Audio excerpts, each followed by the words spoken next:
Welcome बच्चों, हम पढ़ रहे हैं विज्ञान भारती सेकेंड कक्षा 7 अभ्यास कार्य पुस्तिका। ये हमारी न्यू सेशन 2024 एंड 25 की बुक है बच्चों।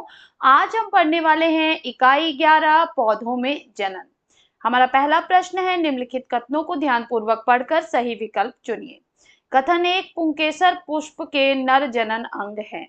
कथन 2, पुंकेसर में अंडाशय होता है। तो इसमें से हमसे पूछ रहा है कौन सा सही है। तो पुंकेसर पुष्प के नर जनन अंग है, ये तो सही है, लेकिन पुंकेसर में अंडाशय होता है, ये गलत है। तो हमारा राइट आंसर क्या हो जाएगा? ऑप्शन ए, सिर्फ कथन 1 सही है। नेक्स्ट कह रहा है, बेमेल जोड़े को छांटिए। तो देखिए, स्त्री केसर और अंडाशय सही है। स्त्री केसर में अंडाशय होता है, पुंकेसर से परागकण निकलते हैं जिससे परागण होता है। स्त्री केसर पर वर्तिकाग्र होता है, लेकिन पुंकेसर पर वर्तिका नहीं होती है। तो जो हमारा रॉन्ग आंसर है बच्चों वो हो जाएगा कि पुंकेसर पर वर्तिका नहीं होती है।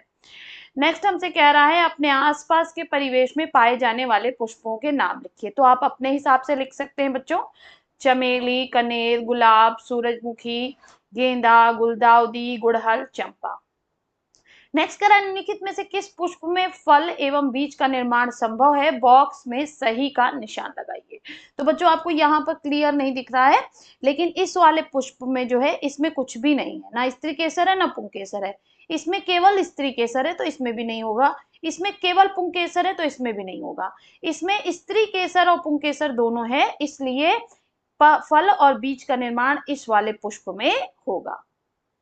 नेक्स्ट, नीचे दिए गए पुष्पों के भागों के नाम लिखिए। तो ये है बच्चों बाह्य दल, ये है दल, पुंकेसर और इसे हम कहेंगे स्त्री केसर। नेक्स्ट कह रहा है, अपने परिवेश में बीजों द्वारा उगाए जाने वाले पौधों के नाम की सूची बनाइए। तो चना, गेहूं, सरसों, धान, मिर्च, सेम, लौकी, कद्दू, आम, पपीता, धनिया, पालक। आप इनके अलावा भी कुछ और लिख सकते हैं।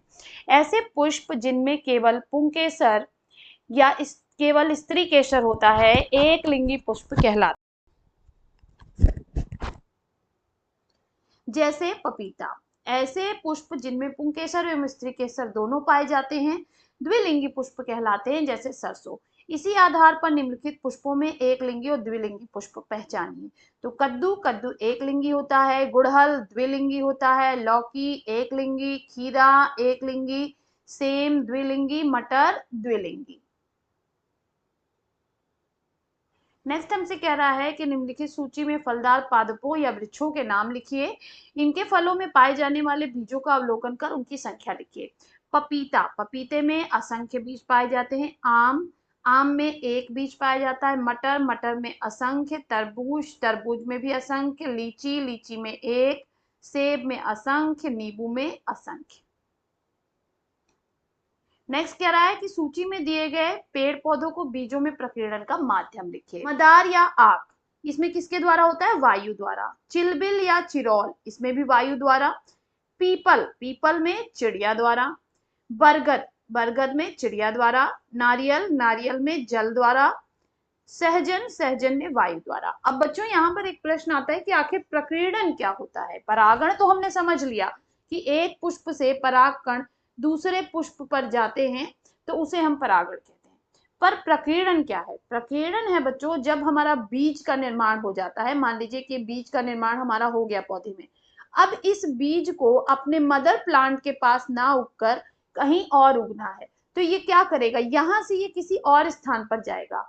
तो इस तरह से बीजों के एक स्थान से दूसरे स्थान पर जाकर नया पेड़ उगाने की प्रक्रिया को हम कहते हैं बच्चों प्रकीर्णन। यानी इसको सिंपल वर्ड में अगर हम बोले तो बीजों का प्रसार। ठीक है। नेक्स्ट कह रहा है, सोचिए और बताइए। गीता ने गुलाब और नीम की शाखाएं काटकर उन्हें भूमि में रोप दिया। इनमें से किस पौधे की शाखा विकसित होगी और क्यों? तो गुलाब की शाखा विकसित होगी क्योंकि गुलाब में ही वर्धी प्रजनन होता है। नेक्स्ट, निम्नलिखित चित्रों में प्रदर्शित वर्धी प्रजनन की कृत्रिम वृद्धियों के नाम लिखिए। तो देखिए, ये वाला जो बच्चों दिखा रहा है इसको हम कहते हैं आरोपण। ठीक है, ये है कलम विधि और ये है दाब कलम। अंतर क्या है?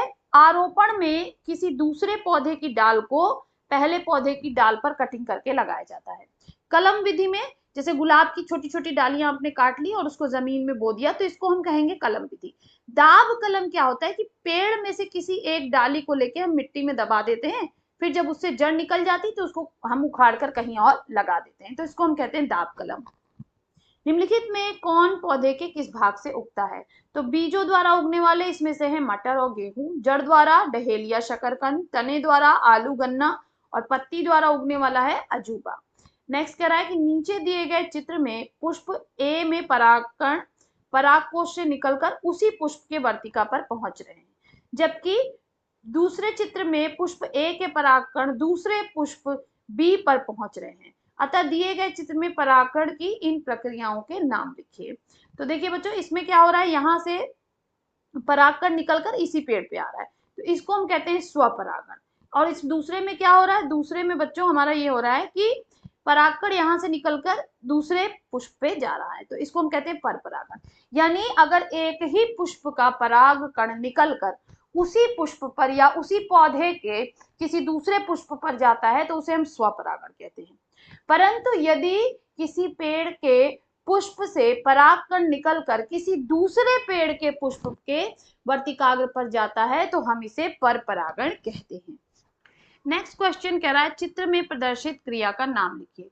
यहाँ पर हमारा पहले क्या हो रहा है, अंकुरित होता परागण है, ठीक, उसके बाद यहाँ से पराग नलिका निकलती है और जाकर अंड कोशिका से मिलकर युग्मनज का निर्माण करती है, तो इस पूरी प्रक्रिया को हम कहते हैं निषेचन।